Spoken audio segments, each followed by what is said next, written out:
Hello, everyone, and you're all very welcome to another IFTA Screen Discussion. And we're delighted today to be joined by the filmmakers behind the wonderful film One Way, which is in consideration for Best Film at this year's IFTA Awards, which take place in May.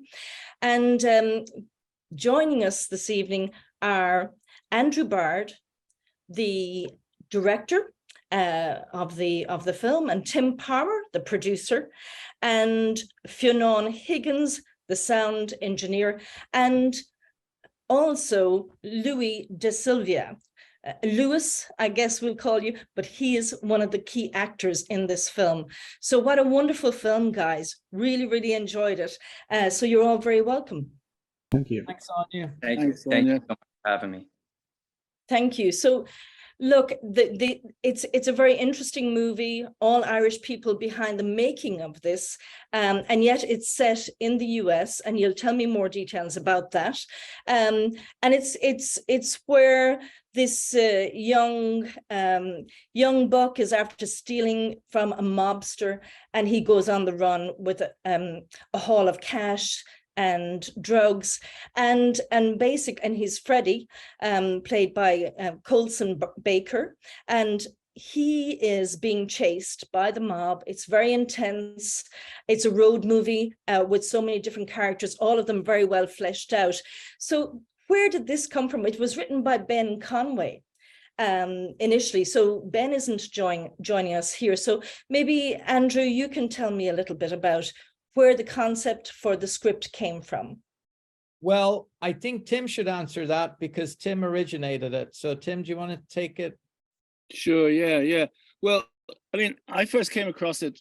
I'd met Ben and I read a couple of his scripts, and this was the one that sort of struck me most initially.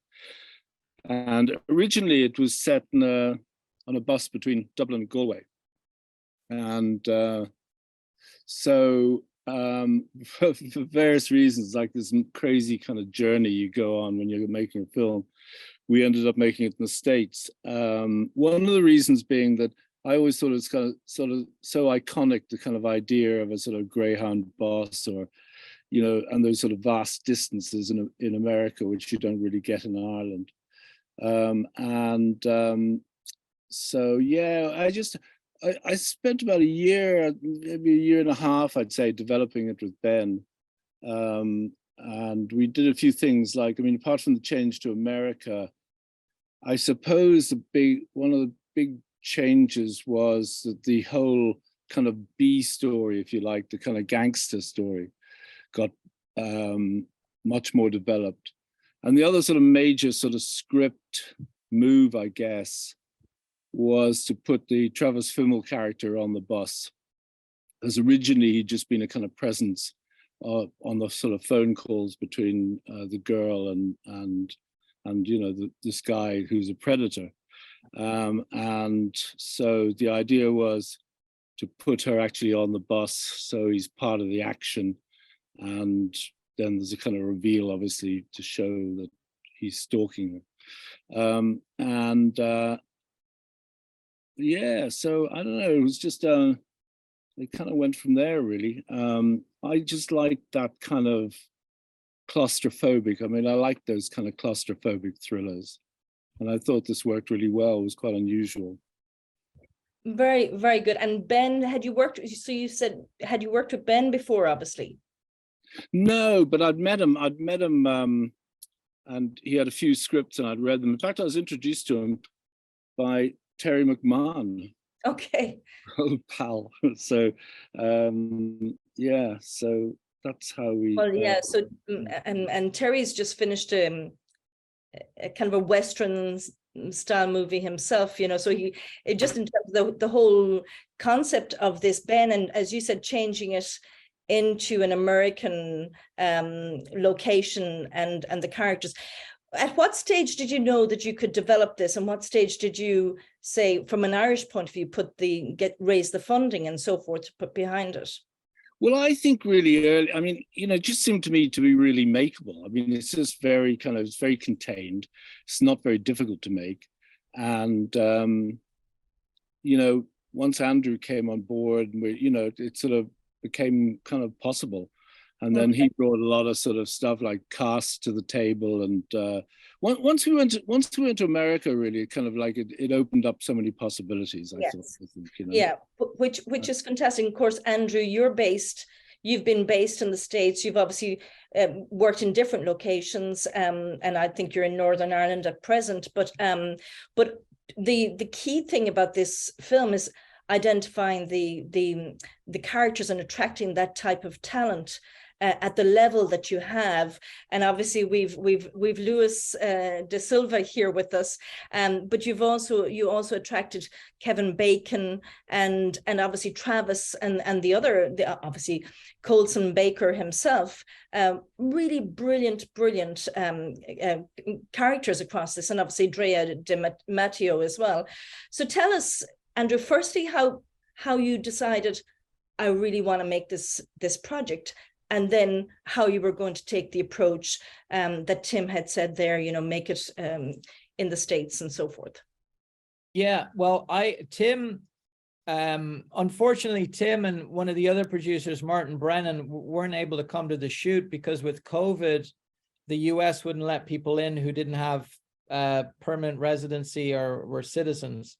So unfortunately, that's why Luis and Tim don't really know each other that well, because they never met in person.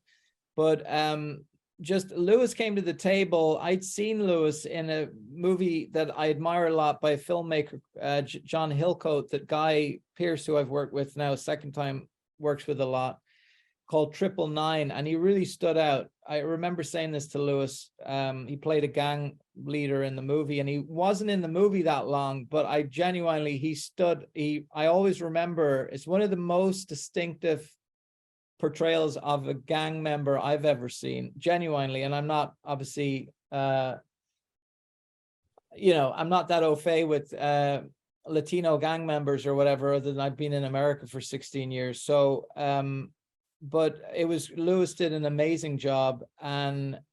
But first in was Travis, because I worked with him before, on Zone.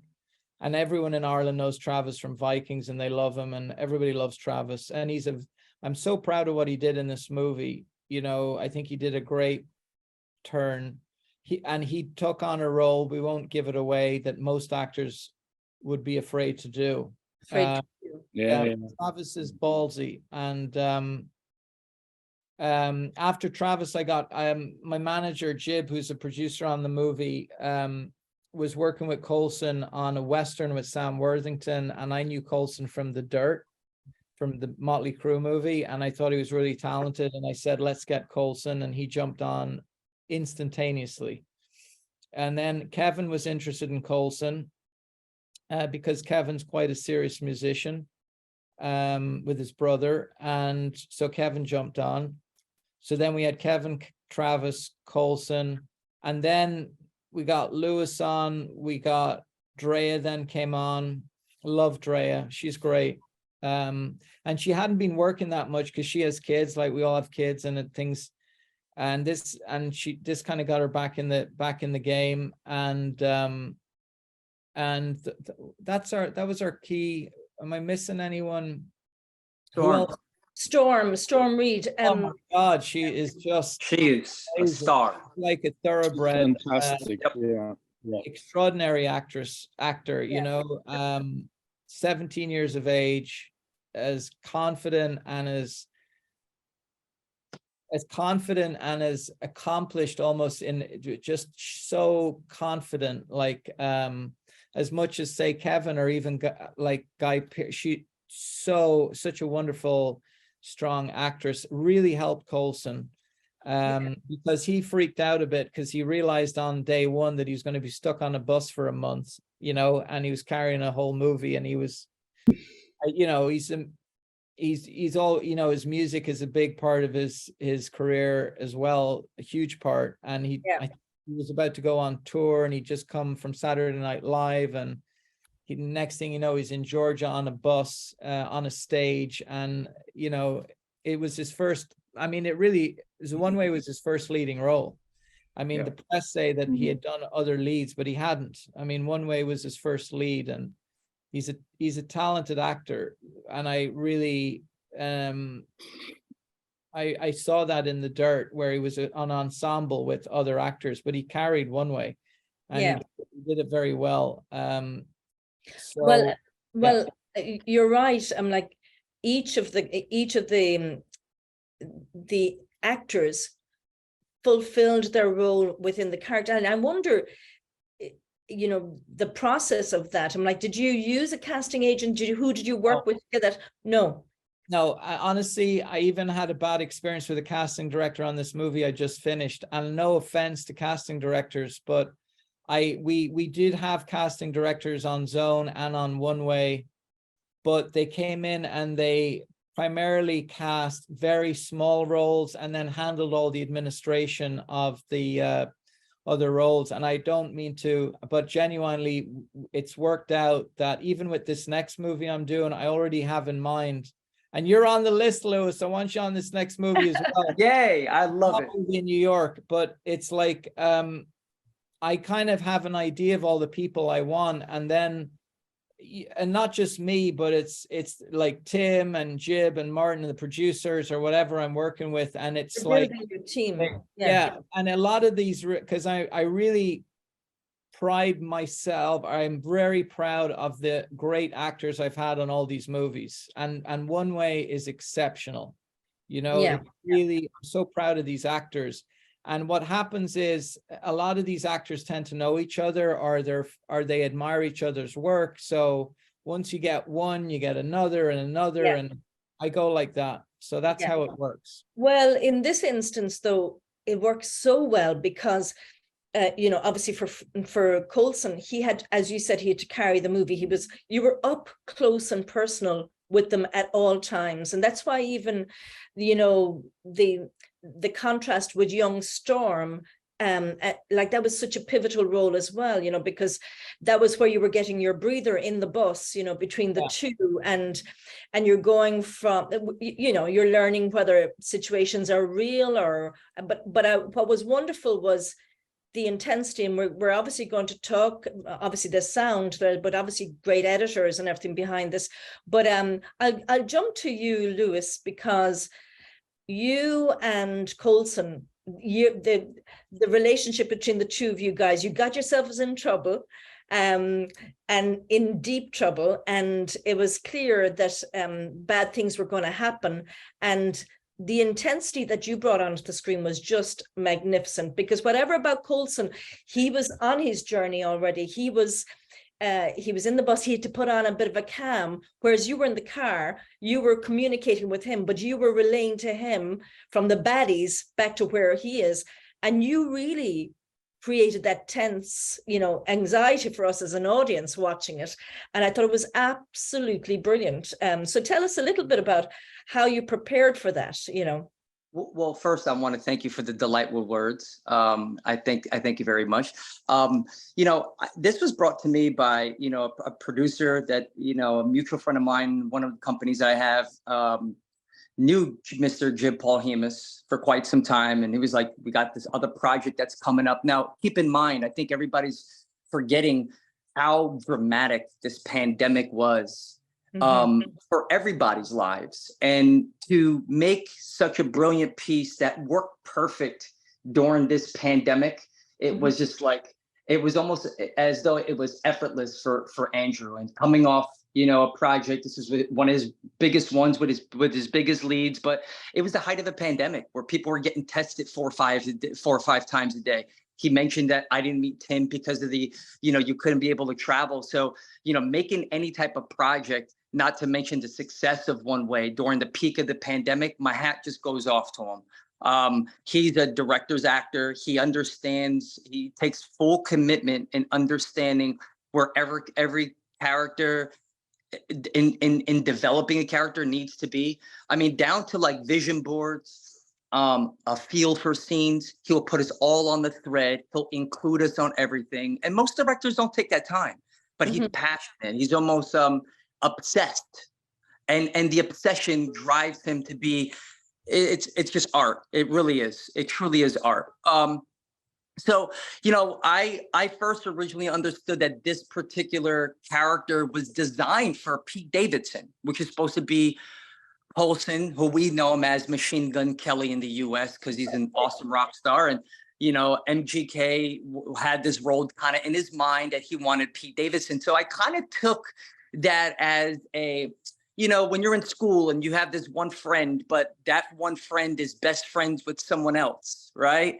And you want to try to impress them. I used that energy and I filtered in JJ's character, trying to be like, I got to make sure I get him to always being proud of me. And that kind of resonated for JJ's character because I knew he was in a mess. I knew he was in a pickle, doing things, something that he ended up doing that initially had great intentions.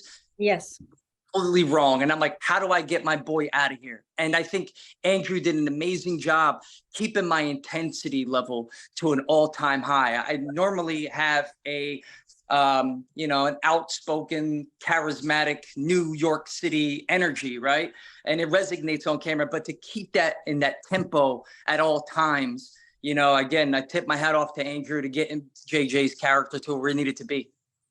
But it wasn't even just so much that about the intensity and all of that. And it's great that Andrew was able to motivate you in that way.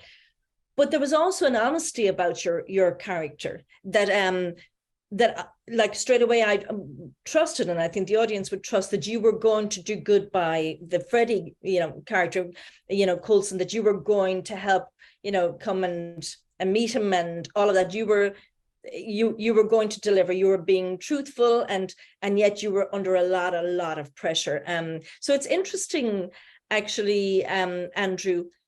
What Luis is saying there, that you storyboard, that you're a great director in terms of just helping them along, and obviously with the process, including them in the process. And you'll often see a lot of filmmakers, storyboarding because they have to visually tell people, okay, and they're dealing with a bigger landscape, or we're in this type of building or that kind of building. But for you, it was so enclosed. You were either in where the baddies had the gun, to JJ's head, or you were in the bus. So tell us a little bit about what, the storyboard, and was it important for you for people to know how up close and personal where certain characters were sitting and positioned? Tell us a little bit about what was going on in your head to make this happen. Well, the truth is, storyboarding is just another process of making the film. It's another layer, because if like the script, it begins with the script, and then, with one way I didn't fully storyboard it like draw it, but I visualize everything. And each time you make the movie, you got a chance to make it better. Whereas like when we get to work with Fionán, we're at the final stage, but Fionán had a tremendous, we remade this movie again with sound and music, like really did, it required quite a bit of ADR actually. And the sound design on the movie it really was remade. And I knew it was going to be like that. But as I said, with storyboarding, it's another layer of making the film. So the more times you get to make the film, the better chance you have of making it better. To that point, though, I think what people kind of fail to realize is that, like Tim was saying about, originally Travis's role was just going to be on the phone, mine as well. I think, JJ's character was supposed to just be on the telephone the whole time. And Andrew's vision and ability to bring JJ's character to even more light and have him in the car made it a lot more intense. Yes. So it was complete art. It was complete art. And I'm just very, very honored and happy to be a part of that.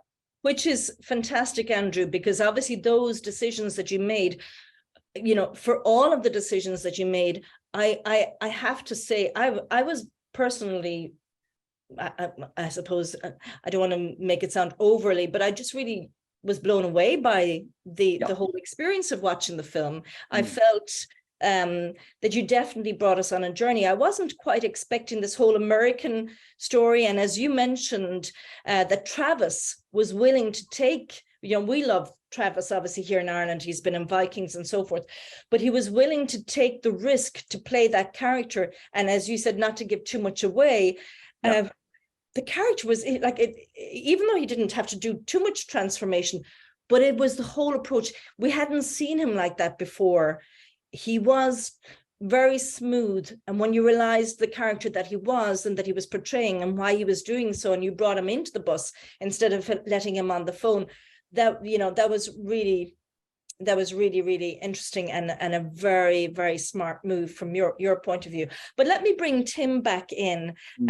So Tim, you obviously realized as this was developing that you have number one, a great director, and Andrew, well done, but then the great talent, and even we're only getting to chat with Lewis here, but a serious lineup of talent, and like even Kevin Bacon, you know, his whole appearance in the film was spot on as well. So at what stage did you know you had something kind of big on your hands? Well, it was really weird experience because, you know, as we said with the COVID, as Lewis has said so well, like with the COVID, it was just crazy. I mean, I couldn't go. It's the first time I've ever produced a film in which I, you know, wasn't kind of there the whole time. So, you know, the experience for me was kind of hearing all these stories from Andrew about, you know, all the kind of, you know, there's so much shit when you're making a film, right? It's so difficult in so many ways.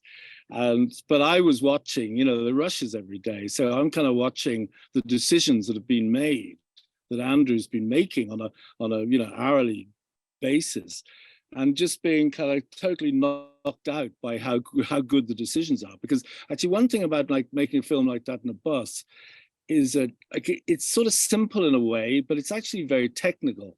You know, you've got to know where people are. You've got to, you know, you've got to get these eye lines right. You've got to do all this stuff, right? And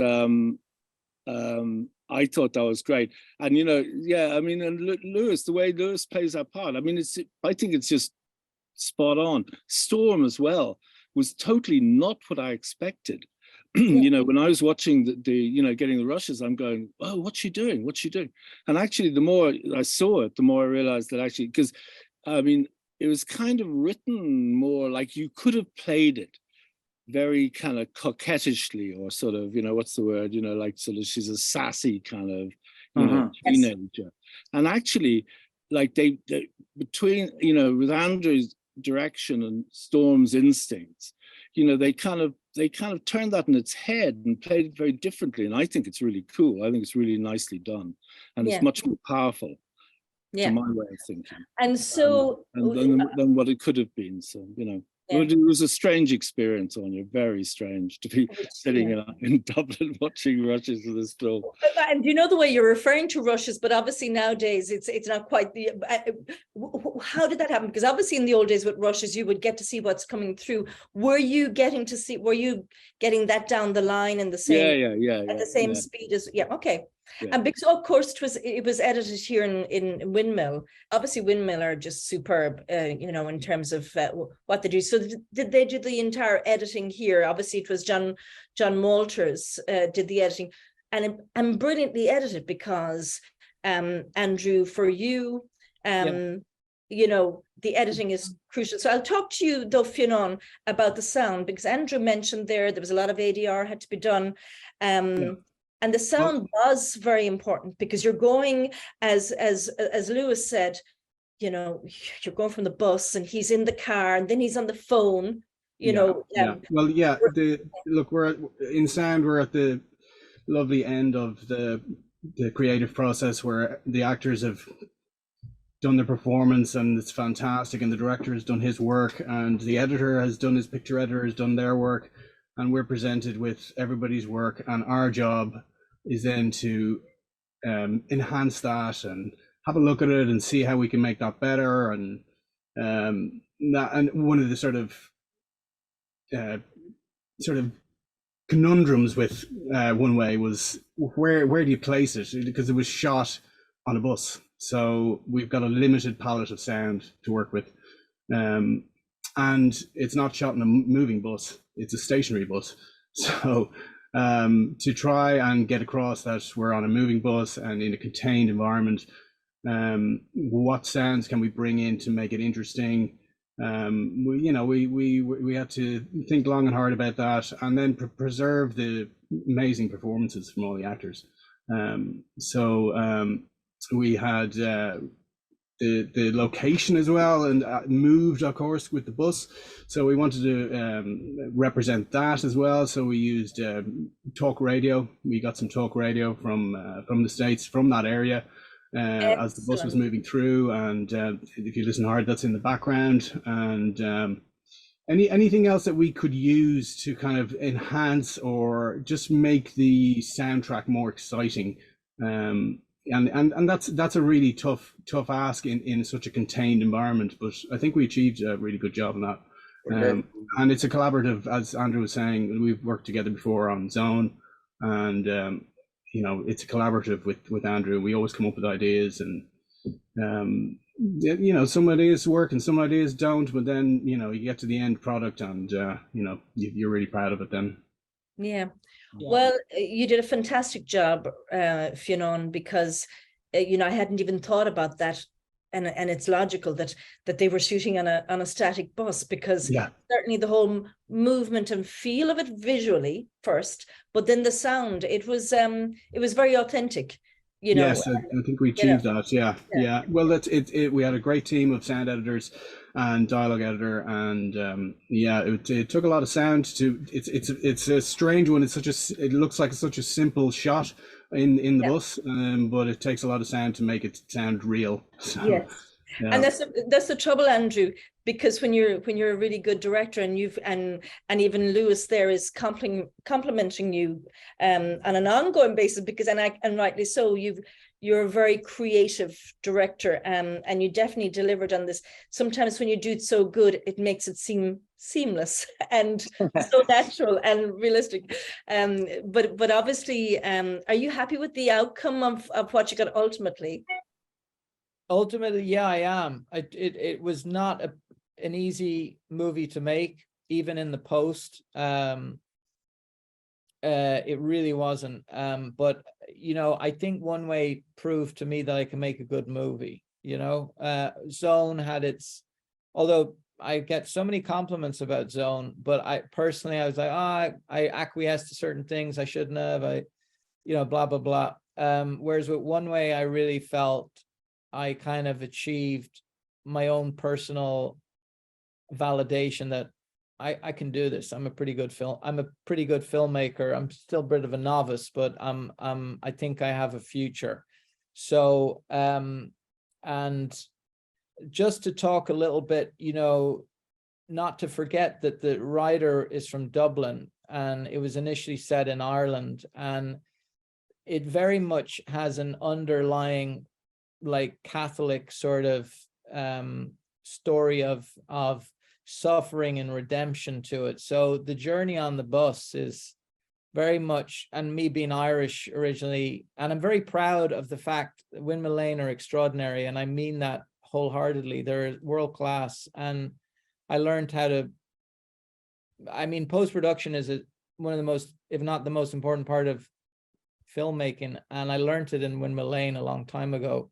But to be able to make these American movies in Europe and with so much Irish talent, I'm really proud of that. I hope I can do a movie in Dublin soon and avail of the Dublin crew. But I did have a bunch on Zone. But anyway, the story, like, I really felt that growing up in Ireland, like, and I applied it to the movie, that I've just finished another movie in Northern Ireland with a Northern Irish writer. And again, there's this Catholic sort of story of, you know, suffering and torment. That's kind of like, you overcome that, you know, there's a very hard kind of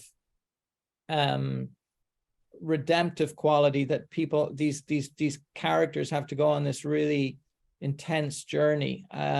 And it's, you know, the next movie I'm doing is another writer from Dublin, funnily enough, but it's a New York movie about corrupt cops. And it just, there is a DNA in these scripts, and in One Way, that regardless of where it's set, it still has this it's almost the Jesus journey, like where that's why at the end of the movie it's almost like he's crucified, like on the back seat of the bus. And it's like he has to, it's like the Stations of the Cross, you know, it's like the last stages of Christ's life.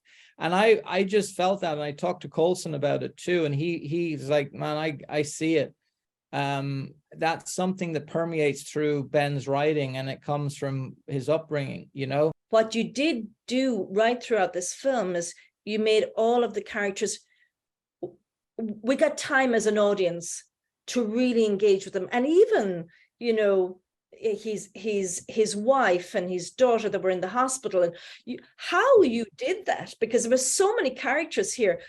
But we really connected as an audience. I'm speaking obviously from my own perspective here, but I really felt, and I was really intrigued by that each of the characters, by the time you got to the end, you cared about what was going to happen. And I think that might be more the Christ-like thing that you're talking about, and the redemption. And well, yeah, I don't know if that's the Irish storytelling, or is it the mix of you as a director with that and what you did with it? I just think it's, you know, the best stories are told over and over and over again, you know, and the Jesus story is a great, you know, it's one of the great examples, you know. So I mean, that's why they connect, that's why they last. So, but absolutely, I'm not interested in, my intention is to engage an audience and have an emotional experience, you know, that's authentic and genuine. Okay. Yeah. I'm not interested in preaching or sending some political or social message. It's not the kind of movies I make. And, you know, I want to engage the audience and for them to have an emotional journey that, you know, that is gratifying. You know, it might be intense or it might be tragic, but it's genuine. And I think, you know, that's why I really make sure that each character is cast properly, you know, like, I mean, because if you make a mistake with casting, any character is going to affect the movie. It's the same if you make a mistake with like a person on the crew, you're gonna, it's such a group effort.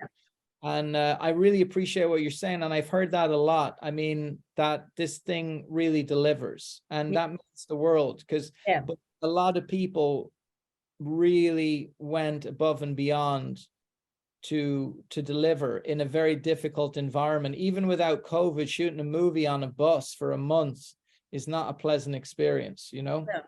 And what's interesting, you were saying about obviously your previous film Zone 414, that, you know, obviously you can look back now and say, well, I could have done that better, I could have, and you know, but and now you were able to bring a lot more to this film. I think that's what's wonderful as an artist or a director or a writer, that every film that you get to do, it's a privilege, I think, to actually get people like Tim Palmer, et cetera, to pull the budgets together to allow you do your next project, because God damn it, you're going to be better on your next project because you'll have learned. And what's interesting is for you as well with your team, as you said, you're working maybe for a second and third time with certain people.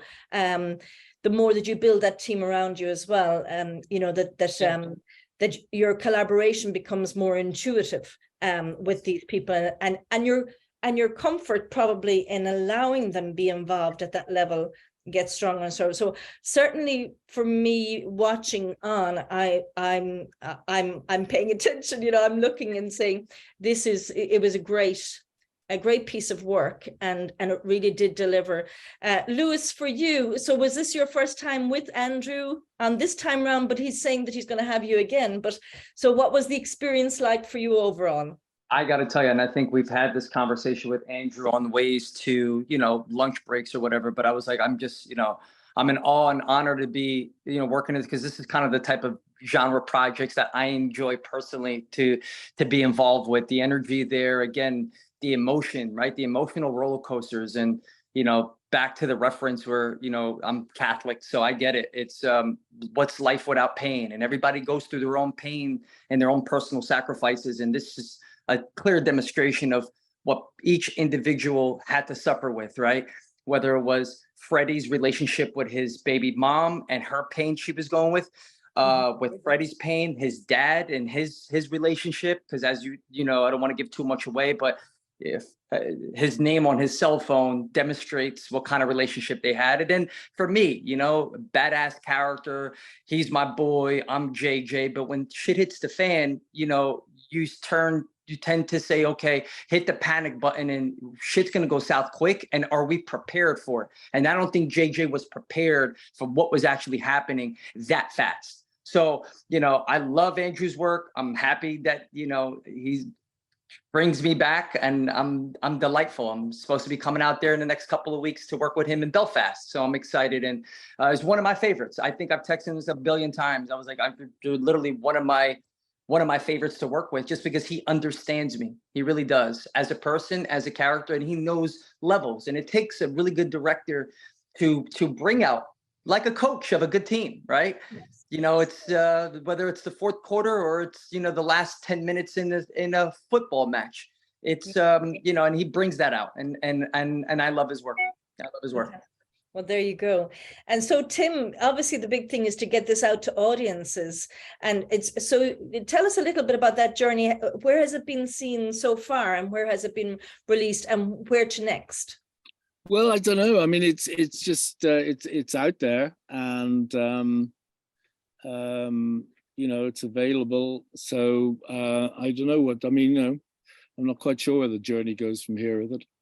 Has it, so in terms of UK distributor, US distributor, it's been out in the cinemas already fully? Yeah, in cinemas in some places, and streaming in other places. So. Okay. Well, Tim, it's the #1 movie on Hulu for quite some time. So there you go.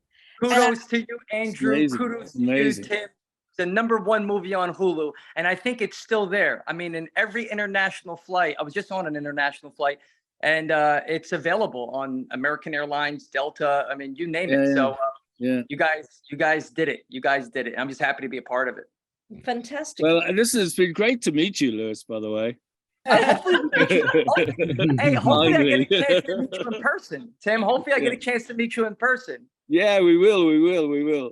Awesome, mate. But I want to say something as well, Áine, because, you know, like regarding Tim, because Tim, I was trying to make another movie. My first, it was for a long time, and the script wasn't great, and I sent it to Tim through my lawyer. And he said, this ain't great, but he sent me another script of Ben's, you know, a bigger script that I hopefully do at some stage. And, you know, Tim has a tremendous ability with material, and, you know, the movies he's made, you know, like they really go beyond, they have international appeal, you know, and that means a lot. And I think it's very important that we don't get caught in a bubble, you know, and because it's such a great medium, and good stories, well told, will be appreciated by a global audience. Yes. So that's what I'm all about. And it's such a privilege to be able to do these movies between Europe or Ireland, UK, and the US, and further afield. But it's just great because I grew up watching these movies, and to be able to make them with so many Irish people and Americans, because I consider myself both now, genuinely, is such a, you know, it tickles me, you know, it's really cool. And I just want to keep doing it. And as you said, the more you do, the better you get. And that's why people keep saying I'm super prolific, but I'm just, you know, you can make 2 movies a year, particularly with the technology now, or at least 1. So it's like, that's what I encourage anyone to do, is just go out and make stuff, you know, and you get better and better. And to have these great collaborators, both in the US and in Europe or UK and Ireland, is really wonderful. And I do genuinely want to, like, not necessarily like shoot a movie in Dublin or in the South. I really do, because I feel like last time I shot anything in Dublin is over 20 years ago. You know what I mean? So I'm due that, and I'd like to do it. Well, great. Well, look, I think, you know, people looking at this movie overall would like to work with any one of you, because it really delivered, and it's a credit to you. Very, very enjoyable. And thank you for taking the time to talk with us. And Thank you. and hope to see you all in Dublin sometime soon. Yeah, hopefully we'll see you at the award show. Yes. Right, Lewis? We'll make sure, right, Tim? We'll be there. Yep, Absolutely. definitely. All right. Perfect. Listen, thank you for taking the time. Thanks, Tony. Thanks, Yeah. guys. Bye-bye See you now. guys. Thank you so much. Thank you. Bye-bye now. Take care. Weekend.